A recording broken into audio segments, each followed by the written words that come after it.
Hello guys, welcome to back my YouTube channel Avneet Kumar academy.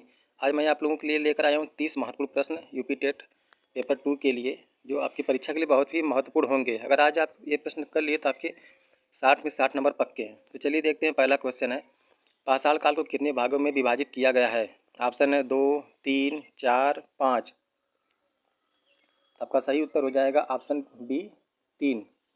3 भागों में पाषाण काल को बांटा गया है। कौन कौन से हैं 3 भाग, देख लेते हैं। पूरा पाषाण काल, मध्य पाषाण काल, नव पाषाण काल। यह विभाजन उपकरणों के विकास और जीवन शैली के आधार पर किया गया है।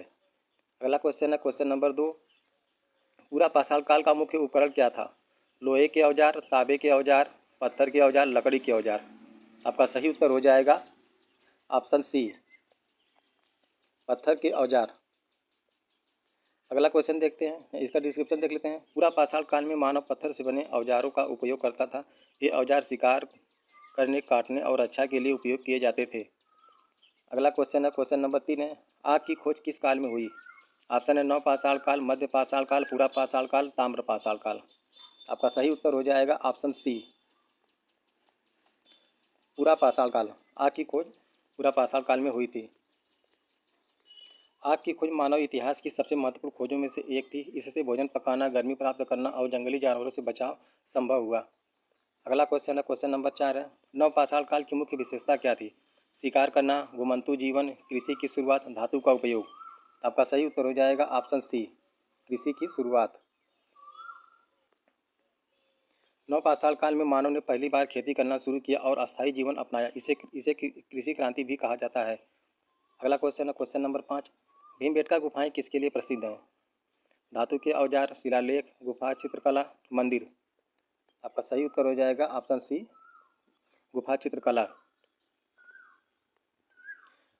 भीमबेटका की गुफा कहाँ पर स्थित है? मध्य प्रदेश में है। ये गुफाएं प्राचीन चित्रकला के लिए प्रसिद्ध हैं, जो उस समय की जीवन और संस्कृति को दर्शाती हैं।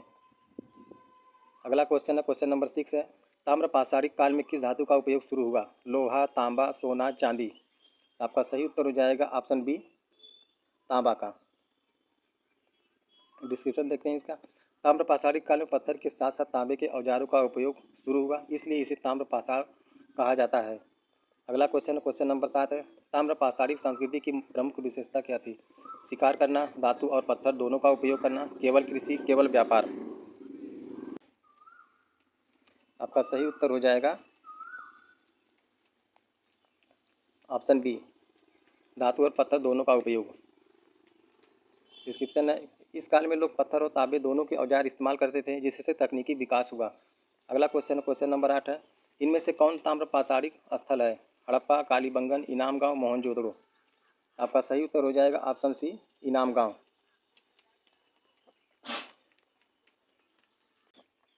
इनाम गांव कहाँ स्थित है? महाराष्ट्र में। ताम्र पाषाणिक संस्कृति का प्रमुख स्थल है कौन? इनाम गांव। यहाँ से कृषि और पशुपालन के प्रमाण मिले हैं। अगला क्वेश्चन देखते हैं, क्वेश्चन नंबर 9 है, ताम्र पाषाणिक काल के लोग किस पर निर्भर थे? केवल शिकार पर, केवल पशुपालन, कृषि और पशुपालन दोनों पर, व्यापार पर। आपका सही उत्तर हो जाएगा ऑप्शन सी, कृषि और पशुपालन दोनों पर निर्भर थे। इस काल में लोग खेती के साथ पशुपालन भी करते थे, जिससे अस्थायी जीवन और अर्थव्यवस्था विकसित हुई। अगला क्वेश्चन है क्वेश्चन नंबर 10 है, ताम्र पाषाणिक काल के घर कैसे होते थे?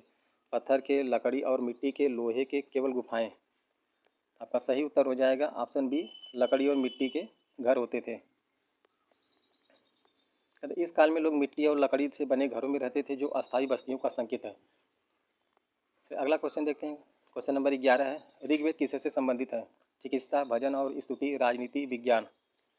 आपका सही उत्तर हो जाएगा ऑप्शन बी, भजन और स्तुति। डिस्क्रिप्शन देखते हैं इसका। ऋग्वेद में देवताओं की स्तुति के मंत्र हैं। यह सबसे प्राचीन वेद है और वैदिक संस्कृति का मुख्य स्रोत है। अगला क्वेश्चन देखते हैं, क्वेश्चन नंबर 12 है, वैदिक काल में समाज की इकाई क्या थी? राज्य, परिवार, नगर, ग्राम। आपका सही उत्तर हो जाएगा ऑप्शन बी, परिवार। वैदिक काल में समाज की मुख्य इकाई थी परिवार। वैदिक समाज का आधार परिवार था, पिता परिवार का मुखिया होता था और संयुक्त परिवार प्रणाली प्रचलित थी वैदिक काल में से। अगला क्वेश्चन क्वेश्चन नंबर 13 है, वैदिक काल में सभा और समिति क्या थी? धार्मिक स्थल, शिक्षा केंद्र, राजनीतिक संस्थाएं, व्यापारिक संगठन। आपका सही उत्तर हो जाएगा ऑप्शन सी, राजनीतिक संस्थाएं। वैदिक काल में सभा और समिति क्या राजनीतिक संस्था थी। सभा और समिति वैदिक काल की प्रमुख राजनीतिक संस्थाएं थी जहां निर्णय लिए जाते थे और शासन चलता था। ये प्रश्न आपकी परीक्षा के लिए बहुत ही महत्वपूर्ण है। अगर आपने 30 में से 30 प्रश्न कर लिया तो आपका SST का पेपर निकल जाएगा आराम से। अगला क्वेश्चन देखते हैं। क्वेश्चन नंबर 14 है, आर्य शब्द का अर्थ क्या है। गरीब, श्रेष्ठ या कुलीन, व्यापारी, सैनिक। आपका सही उत्तर हो जाएगा ऑप्शन बी, श्रेष्ठ या कुलीन। डिस्क्रिप्शन देखते हैं। तो आर्य शब्द का अर्थ होता है श्रेष्ठ या उच्च कुल का व्यक्ति। यह सामाजिक और सांस्कृतिक पहचान को दर्शाता है। अगला क्वेश्चन है क्वेश्चन नंबर 15, वैदिक काल में मुख्य व्यवसाय क्या था। व्यापार, शिकार, कृषि और पशुपालन, उद्योग। आपका सही उत्तर हो जाएगा ऑप्शन सी, कृषि और पशुपालन। अगला क्वेश्चन देखते हैं, इसका डिस्क्रिप्शन देख लेते हैं। वैदिक काल में लोग मुख्यतः खेती और पशुपालन करते थे।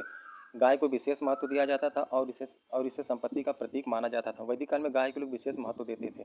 अगला क्वेश्चन है क्वेश्चन नंबर 16 है, पाषाण काल का सबसे लंबा काल कौन सा था। मध्य पाषाण काल, नव पाषाण काल, पूरा पाषाण काल, ताम्र पाषाण काल।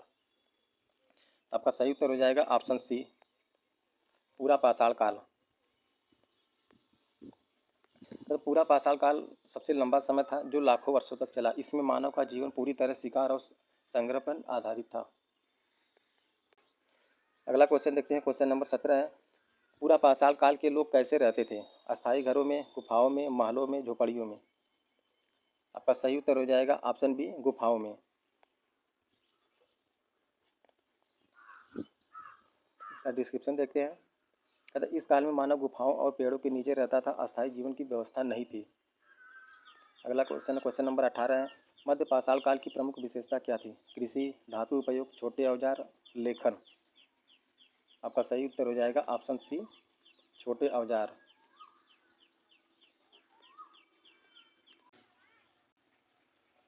डिस्क्रिप्शन देखते हैं इसका। तो मध्य पाषाण काल में माइक्रोलिथ छोटे पत्थर के औजार का उपयोग शुरू हुआ था। अगला क्वेश्चन क्वेश्चन नंबर 19 है, नव पाषाण काल में मानव ने क्या शुरू किया। शिकार करना, आग की खोज, कृषि, व्यापार। आपका सही उत्तर हो जाएगा ऑप्शन सी, कृषि। नव पाषाण काल में मानव ने कृषि की खोज करना शुरू किया था। नव पाषाण काल में खेती की शुरुआत हुई और मानव अस्थायी रूप से बसने लगा था। अगला क्वेश्चन है क्वेश्चन नंबर 20, पहिए का आविष्कार किस काल में हुआ। पूरा पाषाण काल, मध्य पाषाण काल, नव पाषाण काल, ताम्र पाषाण काल। आपका सही उत्तर हो जाएगा ऑप्शन सी, नव पाषाण काल। इसी तरह के क्वेश्चन आपको यूपी टेट में देखने को मिलेंगे। पहिए का आविष्कार से परिवहन और कुम्हारी में क्रांति आई। अगला क्वेश्चन है क्वेश्चन नंबर 21 है, भीमबेटका किसके लिए प्रसिद्ध है। धातु, चित्रकला, मंदिर, व्यापार। आपका सही उत्तर हो जाएगा ऑप्शन बी, चित्रकला के लिए प्रसिद्ध है भीमबेटका। यहाँ की गुफा में प्राचीन मानव द्वारा बनाए गए चित्र मिलते हैं। भीमबेटका की गुफा में मनुष्य के द्वारा बनाए गए चित्र मिलते हैं। अगला क्वेश्चन है क्वेश्चन नंबर 22 है, नव पाषाण काल में किस पशु का पालतूकरण हुआ। शेर, कुत्ता, हाथी, बाघ। आपका सही उत्तर हो जाएगा ऑप्शन बी, कुत्ता का। अगला क्वेश्चन देखते हैं। क्वेश्चन नंबर 23 है, पाषाण काल में भोजन का मुख्य स्रोत क्या था। खेती, व्यापार, शिकार और संग्रह, उद्योग। आपका सही उत्तर हो जाएगा ऑप्शन सी, शिकार और संग्रह। अगला क्वेश्चन देखते हैं, डिस्क्रिप्शन देख लेते हैं इसका। मनुष्य जंगल से फल, जड़ें और जानवरों का शिकार करके भोजन प्राप्त करता था। अगला क्वेश्चन क्वेश्चन नंबर 24 है, नव पाषाण काल में किसका विकास हुआ। नगर, गांव, राज्य, समाज। आपका सही उत्तर हो जाएगा ऑप्शन बी, गांव। नव पाषाण काल में गांव का विकास हुआ था। खेती के कारण लोग अस्थायी रूप से बसने लगे और गाँवों का निर्माण शुरू हुआ था। अगला क्वेश्चन है क्वेश्चन नंबर 25 है, पाषाण काल का मुख्य औजार क्या था। लोहा, तांबा, पत्थर, कांसा। आपका सही उत्तर हो जाएगा ऑप्शन सी, पत्थर। पाषाण काल का मुख्य औजार था पत्थर। अगला क्वेश्चन देखते हैं क्वेश्चन नंबर 26,